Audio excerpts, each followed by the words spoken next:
हाय hello नमस्ते. Welcome to Filmi Darpan. Bigg Boss Marathi season 6 आणि भाऊचा धक्का. कसा वाटला तुम्हाला भाऊचा धक्का? भाऊच्या धक्क्यावरती हे तर ॲग्री झाले की बाबा हा राखी सावंत शो चाललेला आहे. राखी प्लॅन करते, स्क्रिप्ट करते आणि बाकीचे सदस्य तसेच वागतात. भाऊंनी पण सांगितलं की बाबा हा स्क्रिप्टेड शो नाहीये. जर राखी स्क्रिप्टेड जर लोकांना रिॲक्शन घेत असेल तर मग लोकांनी का पाहायचा हा शो, नाही का? प्राजक्ता प्राजक्ता आणि सचिन दोघांनाही कळतच नाही की वागायचं तरी कसं. खेळामध्ये दिसलो तरी पण त्यांना बोलणी पडतात, खेळामध्ये नाही दिसलो तरी पण बोलणी पडतात. सचिन भाऊ तर आता अगदी ब्लँक झाले होते की आता मी वागू तरी कसा, खेळू तरी कसा. राखीच्या तोंडावरती पाणी टाकलं म्हणून पण बोलणी पडली, प्राजक्ताने प्लॅनिंग केलं म्हणून पण बोलणी पडली. राखीने सगळं केलं तरी चालतं, काटा टीमने सगळं केलं तरी चालतं, परंतु बाकीच्यांनी काही केलं की त्यांना मात्र बोलणी फिक्स असतात. वागायचं तरी कसं आणि हा शो चालवायचा तरी कसा? आता बघा, राखीने कचरा टाकला रुचिताच्या बेडवरती. राखीला बसला का ओरडा? नाही, ओरडा बसला रुचिताला. म्हणजे बघा, काय न करता सुद्धा फक्त तिच्या ऍक्शनला थोडी रिॲक्शन दिली तर रुचितालाच फटका बसला. हेच काम जर तन्वीने केलं असतं तर तन्वीला तर ॲप्रिसिएशन मिळालं असतं. म्हणजे तन्वीला बघा किती ॲप्रिसिएशन मिळालं की बाबा तिने चाव्या शोधल्या, ती कॅप्टन झाली आणि ती प्रत्येक वेळेस पॉइंट आउट करते काय चुकीचं काय बरोबर. तन्वी स्वतःला बॉटम 2 मध्ये ठेवते आणि गेम रद्द होऊ देत नाही, यासाठी तिचं ॲप्रिशिएशन. आणि रुचिताला बोलणी कशासाठी? का तर ती प्रेशराईज करते लोकांना स्वतःला टॉप 2 मध्ये ठेवण्यासाठी. बघा ना किती म्हणजे विसंगती आहे. रुचिताला ज्या गोष्टीसाठी बोलणी पडतात त्याच गोष्टीसाठी तन्वीला ॲप्रिसिएशन मिळतं. इकडे सचिन भाऊ आणि सचिन भाऊंना बोलणी कशासाठी पडतात की ते स्वतःच्या याच्यावरती ठाम राहिले नाही, त्यांनी स्वतःला टॉप 2 मध्ये ठेवलं नाही, याच्यासाठी बोलणी बसतात. आणि इकडे तन्वीचं सेम त्याच गोष्टीसाठी कौतुक होतं. सागरला सुद्धा बोलणी बसतात कशासाठी? का तर ती रुचिता शूज घालून जे बेडवरती होती ते त्यांनी तिथे तिची साईड घेतली, याच्यासाठी त्यांना तिला बोलणी पडतायत, सागर भाऊंना बोलणी पडतायत. आणि राखी मात्र त्या डायनिंग टेबलवरती पूर्ण चालली शूज घालून, त्याच्यासाठी तिला बोलणी पडलेली नाहीयेत. म्हणजे काय चाललंय काय? ज्यांना बोलणी पडायचे त्यांना बोलणी पडणारच आहे, ओरडा पडायचं त्यांना पडणारच आहे. मग त्यांनी कसंही वागू द्यात.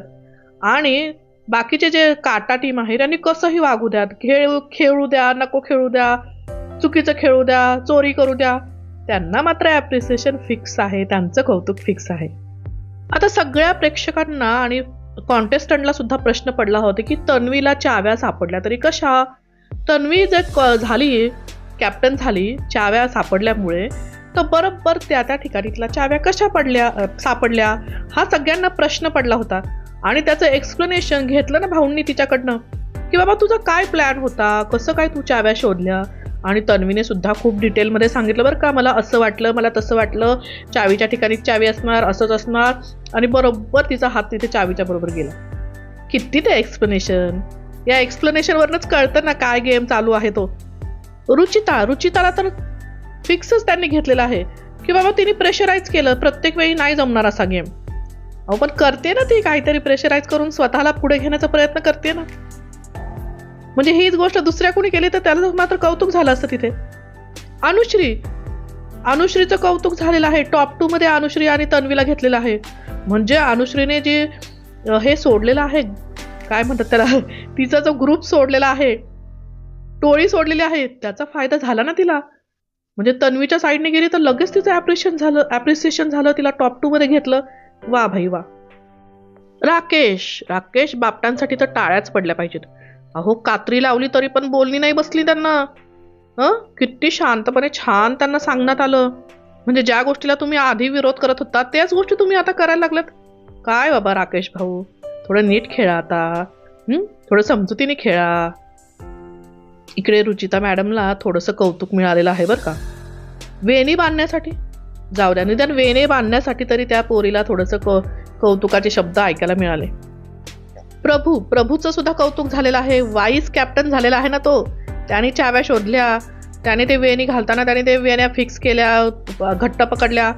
ते कौतुक खरंच त्याचं झालं, ते चांगलं झालं. विशालने सुद्धा त्याचं कौतुक केलं. विशालचं स्पोर्ट्समॅन स्पिरिट इथं दिसते. किंवा रुचिताने सुद्धा प्रभूचं नाव घेतलं की तो चांगला खेळतो, चांगलं त्याने यावेळेस काम केलेलं आहे. टोळी मात्र या आठवड्यामध्ये वीक दिसली आहे असं भाऊंनी सांगितलेलं आहे. खरंच टोळी जी आहे वीक दिसली आहे, कारण अनुश्री त्याच्यातनं सुटलेली आहे. अनुश्री आता इकडच्या ग्रुपमध्ये सामील झालेली आहे.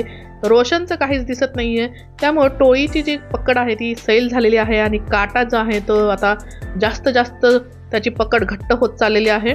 आणि तेच तर हवं बिग बॉसला, काटा टीम पुढे आणणं आपलं काम आहे बाबा. काय काटा टीम यायला पाहिजे पुढे. पण यामुळे काय झालंय की बाबा टोळीचे जे सदस्य आहेत ते डिमोटिवेट झालेले आहेत. कसंही खेळा, काही करा, निगेटिव्ह खेळा, पॉझिटिव्ह खेळा, तुम्हाला फिक्स आहे, तुमच्या साईडने कोणी इथं बोलणार नाहीये. हे मात्र आता म्हणजे प्रेक्षकांना पण कळतंय ना की प्रेक्षक पण समजून चुकलेत आहेत की बाबा तन्वी मॅडम फिक्स आहेत या गेममध्ये, दीपाली मॅडम फिक्स आहेत, राकेश बापट फिक्स आहे. त्यांना त्या इंटेन्सिटीने कधीच ओरडलं जात नाही जेवढ्या इंटेन्सिटीने रुचिता आणि राकेशला बोललं जातं. अनुश्री मॅडम दोन्ही डगरींवरती पाय ठेवून आहेत. चला तर मग असा हा भाऊचा धक्का झालेला आहे. तुम्हाला कसा वाटला कमेंट्समध्ये सांगा. काय गोष्टी चुकीच्या होत्या, काय बरोबर होत्या, तुम्हाला काय वाटतं नक्की कमेंट्समध्ये व्यक्त व्हा. आणि तुम्हाला जर माझे व्हिडिओज आवडत असतील तर नक्की आपल्या चॅनलला सपोर्ट करा, लाईक करा, शेअर करा आणि सबस्क्राईब करायला विसरू नका. नमस्कार, धन्यवाद.